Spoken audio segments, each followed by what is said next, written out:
नमस्कार दोस्तों, स्वागत है आपका इन्वेस्ट गुरुकुल में। आज का टॉपिक है मल्टी टाइम फ्रेम एनालिसिस का अलाइनमेंट कैसे करना है, राइट वे तरीका क्या है, उसके बारे में डिस्कस करते हैं। अगर आप पोजिशनल ट्रेडर हैं तो आपका हायर टाइम फ्रेम रहेगा मंथली, फिर उसके बाद इंटरमीडिएट टाइम फ्रेम रहेगा वीकली, और आप डेली और 4 आवरली टाइम फ्रेम में अपनी एंट्री एग्जिट डिफाइन कर सकते हैं। सिमिलरली अगर आप स्विंग ट्रेडर हैं तो आपका हायर टाइम फ्रेम रहेगा डेली, देन आप 4 आवरली में इंटरमीडिएट टाइम फ्रेम में अपना सपोर्ट रेजिस्टेंस ड्रॉ करके और आवरली या 50 मिनट्स में अपनी एंट्री एग्जिट डिसाइड कर सकते हैं। अगर आप इंटरडे ट्रेडर तो हायर टाइम फ्रेम आपका रहेगा आवरली, देन 15 मिनट्स 5 मिनट्स में आप अपना सपोर्ट ड्रॉ करके 5 मिनट्स या 1 मिनट में आप अपना एंट्री एग्जिट डिफाइन कर सकते हैं। चलिए इसको चार्ट पे समझते हैं हम लोग कि चार्ट पे कैसे इसको करना है।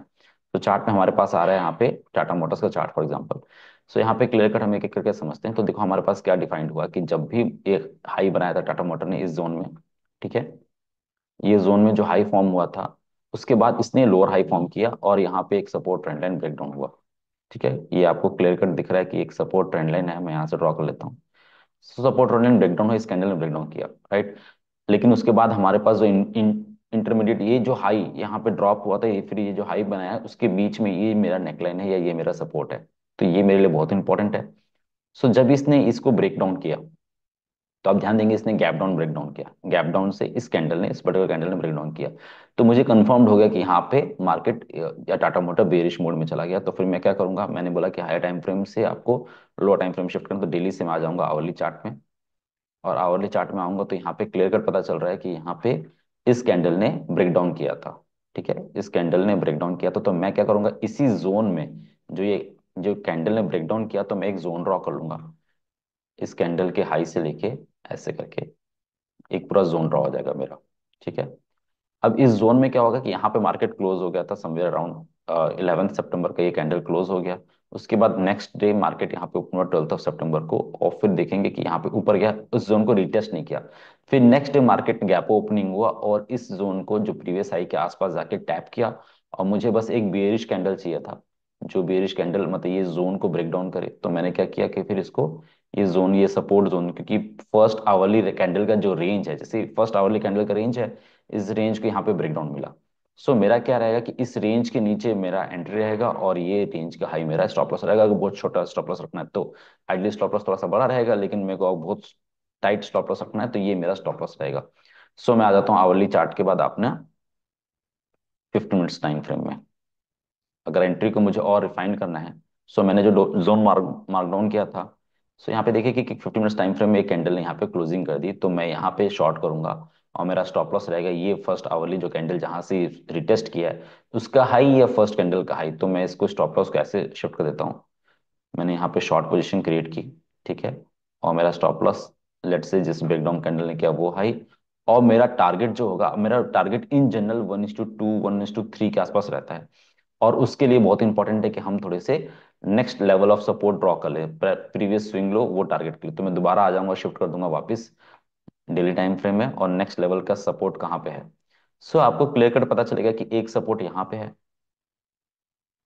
ये लेवल ऑफ नेक्स्ट सपोर्ट है। और उसके बाद जो मेरे लिए बहुत इंपॉर्टेंट सपोर्ट जोन है वो ये है, ठीक है, ये लेवल। तो ये दोनों मेरे टारगेट होंगे, इमीडिएट टारगेट। वापस आ जाते हैं हम लोग आवरली चार्ट में। मैंने 15 मिनट्स में एंट्री कर ली, लेकिन मैं सारा मॉनिटर करूंगा वो आवरली चार्ट पे मैं एंट्री करूंगा। एंट्री एग्जिट जो हो रहा है मेरा आवरली चार्ट बेसिस पे रहेगा, not in 50 minutes time frame पे। मैंने क्या किया कि यहाँ पे मैंने अपनी एंट्री डिसाइड कर ली, और मेरा टारगेट जो है मैंने लेट से यहाँ पे डिसाइड किया, ये जोन मेरा टारगेट। तो मेरा देखेंगे आप रिस्क रिवॉर्ड रेशियो ऑलमोस्ट 1:4 के आसपास है, 1:3.8। मैंने यहाँ पे आवरली चार्ट पे यहाँ पे शॉर्ट क्रिएट किया। मेरा स्टॉप लॉस ये जो कैंडल है जिसने ब्रेकडाउन किया था उसके हाई के ऊपर है। और आप देखेंगे कुछ दिन मार्केट ने टाइम पास किया, उसके बाद आके यहाँ पे आके कहीं पे आपका टारगेट अचीव्ड हुआ। इस लेवल पे आके वहाँ मेरा टारगेट हिट हुआ। मार्केट फिर उसके नीचे गया था, फिर वापस हम री एंट्री का देखेंगे कि री एंट्री के लिए क्या हो सकता है। तो वापस देखेंगे नेक्स्ट सिनेरियो क्या हो रहा है। वापस हमें क्या, वापस एनालिसिस करनी है तो वापस हम डेली टाइम फ्रेम में आएंगे, हायर टाइम फ्रेम में आएंगे, और देखते हैं कि और क्या बन रहा है, और ऐसा क्या जोन बन रहा है। तो हमें क्लियर कट पता चल रहा है कि मार्केट ने एक यहाँ पे किया और यहाँ पे कंसोलिडेशन किया था। तो मैंने क्या किया, यहाँ पे एक ट्रेंड लाइन ड्रॉ किया, यहाँ पे एक मैंने ट्रेंड लाइन ड्रॉ किया, और ऑलमोस्ट एक वेज पैटर्न फॉर्म हुआ। ठीक है, आप देखोगे एक वेज पैटर्न फॉर्म हुआ। आप बियरिश फ्लैग पैटर्न बोल सकते हो या वेज, जैसा भी बोलना है आप वैसे बोलो। मेरे को क्या इंपॉर्टेंट है कि ये जब ब्रेकडाउन किया इस कैंडल ने, जैसे इस कैंडल ने मैं थोड़ा सा और जूम आउट करता हूँ और इसको थोड़ा सा अच्छे से ड्रॉ करने की कोशिश करता हूँ फॉर मोर क्लैरिटी। तो एक ये था।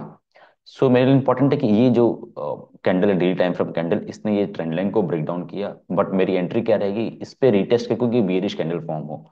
तो इस पे रिटेस्ट करके डेली टाइम फ्रेम में ये बेरिश कैंडल फॉर्म हुआ, अगर मैं इसको मल्टी टाइम फ्रेम में जाऊंगा तो फिर वापस में जाऊंगा किसमें, आवरली चार्ट में जाऊंगा। और मैंने देखा कि ट्रेंड लाइन में क्या हुआ, आप क्लियर कट देखेंगे कि ये ट्रेंड लाइन ने यहाँ पे ब्रेक डाउन किया और यहाँ पे आके रिटेस्ट किया। रिटेस्ट में अब मेरे लिए फिर इंपॉर्टेंट क्या हो जाएगा कि ये रिटेस्ट के बाद ये एक जोन, ये एक सपोर्ट कंसोलिडेशन किया, तो वापस ऊपर गया था और वापस रिटेस्ट किया, तो मेरे लिए इंपॉर्टेंट है कि break down of this zone. So ये सपोर्ट है, ये ब्रेक डाउन किया और यहाँ पे मैं एंट्री करूंगा। अब मेरा स्टॉप लॉस कहाँ पे है, मेरा आइडियल स्टॉप लॉस है, जैसे मैंने यहाँ पे एंट्री की, मेरा स्टॉप लॉस ये स्विंग हाई है। आइडियली यहाँ पे स्विंग हाई मेरा स्टॉप लॉस है, ये स्विंग हाई से थोड़ा सा ऊपर। और जैसे मैंने बताया कि 1:2 1:3 मेरा टारगेट, तो 1:2 मान के चलो, तो अभी तक आया नहीं, तो 1:2 मेरा मान के चलेंगे कि ये लेवल आएगा समवेयर अराउंड 1:2 इधर। ठीक है, वो अभी तक हिट हुआ नहीं, ना ही टारगेट हिट हुआ, ना ही स्टॉप लॉस हिट हुआ, और अभी वेट एंड वॉच पीरियड चल रहा है। ठीक है, अगर हम थोड़े से हाई टाइम फ्रेम में आते हैं, वापस डेली टाइम फ्रेम में आते हैं और next level of support draw करने की कोशिश करते हैं कि नेक्स्ट लेवल ऑफ सपोर्ट क्या है। So next level of support देखेंगे, पहला इमीडिएट सपोर्ट जो रहता है वो प्रीवियस स्विंग लो रहता है, जो ये स्विंग लो है। ठीक है, ये स्विंग लो के आसपास मैं बेटर को रहेगा कि एक जोन मार्केट कर लूंगा क्लोजिंग से।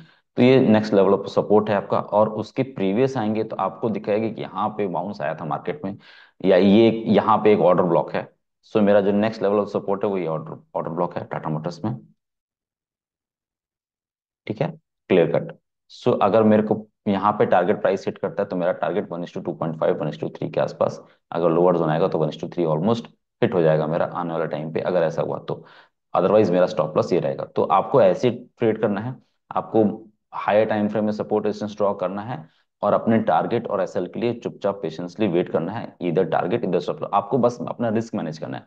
आपका स्टॉप लॉस कितना दूर है, टारगेट कितना दूर है, अगर वो डिफाइंड है और आपका मनी मैनेजमेंट सही है, सो आप ट्रेड में पीसफुली बैठ सकते हैं। मार्केट में देखो यहाँ पे भी प्राइस ऊपर गया नीचे गया, ग्रीन कैंडल फॉर्म हुई, लेकिन अगर आप हर ग्रीन कैंडल पे अगर आपके शॉर्ट पोजीशन में पैनिक होने लगे तो फिर you won't able to survive in the market.